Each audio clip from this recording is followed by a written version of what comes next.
Hey guys, Hunter here with your weekly workout tip. This week we're going to be covering form and mechanics for the wide grip lat pull down. The first thing that you want to do whenever you are doing wide grip lat pull downs, and this is a really big one, is select a weight that you can move properly. Before I talk about selecting a weight that you can move properly, let's go over the form though. So whenever you're doing wide grip lat pull downs, depending on your size and your frame, obviously you can be all the way out here or all the way up here. This really does come down to preference and what gives you the best feel, what allows you to get the best contraction in your back. So obviously a lat pull down is a back exercise. We're trying to train back, not your shoulders, not your biceps. We're wanting to isolate the back as much as possible. That being said, here are a couple things to keep in mind whenever performing this exercise. Your hands, pretend they're just hooks. They're going on the bar. They are what's connecting your lats to the bar. They are not there to pull. They are not there to do anything other than give you a way to hold onto the bar. Obviously they're your hands, right? Go figure. Second thing that you want to keep in mind is when performing the exercise, you want to keep your wrist as straight as possible the whole time. Keeping your wrist as straight as possible the whole time is going to make sure you have as little activation of your biceps as possible. Whenever you start getting tired and you start cranking your wrists like that, it fires your biceps, and your biceps get a lot more involved than your back. Like I said, from here to here, we're literally just wanting it to be like just a way to connect your lats to the bar.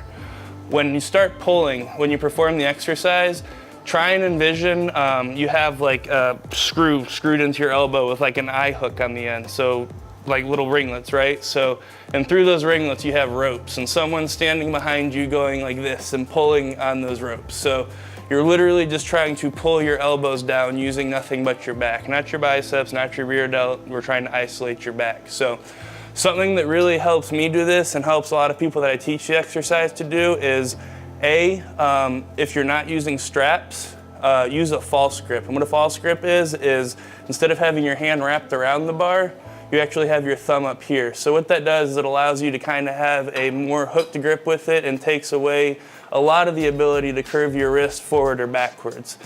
Getting in here, so I'm going to get in here and show you. This weight's light so I can actually coach it. Get this a little higher.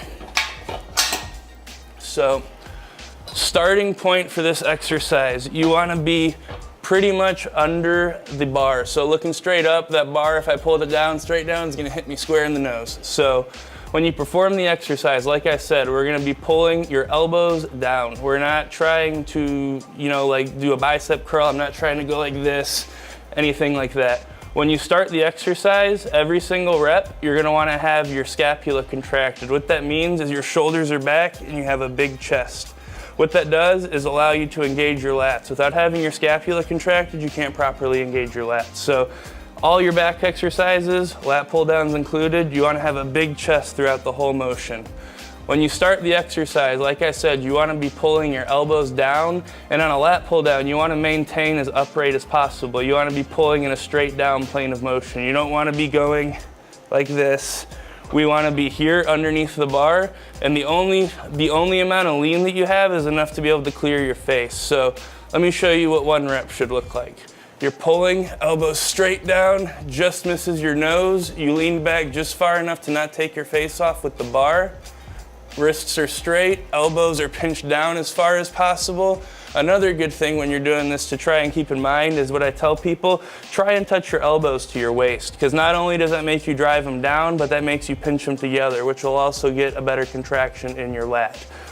Once you start your first rep, obviously shoulders back, scapula contracted, big chest, straight down. When you come up, don't allow your arms to completely go lax and your shoulders to roll forward. When you do that, tension comes off the muscle.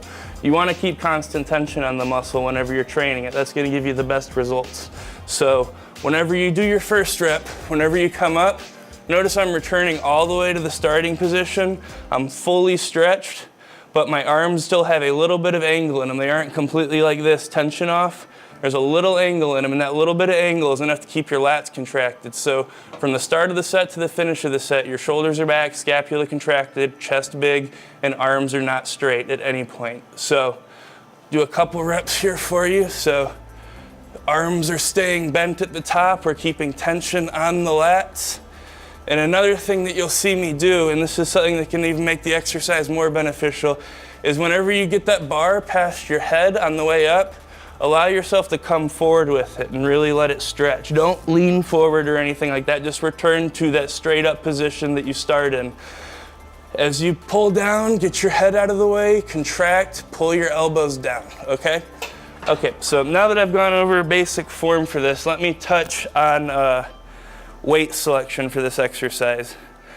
All the muscles in your body, your static strength is stronger than your dynamic strength. What that means is, if you can't take that weight on your first rep, pull it down and hold it there, it's too heavy. If you're having to do any kind of swinging like this to get it down, it's too heavy. You should be able to, at least on your first couple reps, be able to pull it down, contract, and hold like that. Because that is a static hold that is using nothing but your lats. And when I say dynamic strength is not as strong as static strength, obviously static still, that's that contraction at the bottom. Dynamic strength is the strength you have pulling through. A lot of people think that you should be able to do a lot more weight than they can because they get a lot more muscles involved and they get momentum involved. When you get momentum involved, you're not training your back, you're using momentum. So select a weight that on the first couple reps, you're really able to get at least, I'm not saying you have to have a hold, but you should be able to hold it there if you want to. So that's my big tip for weight selection when doing lat pull downs. Other than that, this exercise definitely will get you the best results. Incorporating it into your back workout, 4 to 5 sets, between 10 and 12 reps. So that's optimal for muscle hypertrophy or muscle growth. If you're shooting more for strength, 6 to 8. This is not an exercise you should be going super heavy on. Like I said, you start getting super heavy, you use momentum, you open yourself up to injury, torn biceps, torn lats, jacked up back, whole 9 yards. So this is very much so an isolation movement for your lats, so treat it as such. Use a weight that you're able to isolate your lats with. Hope you enjoyed this tip. I'll be back next week with another one.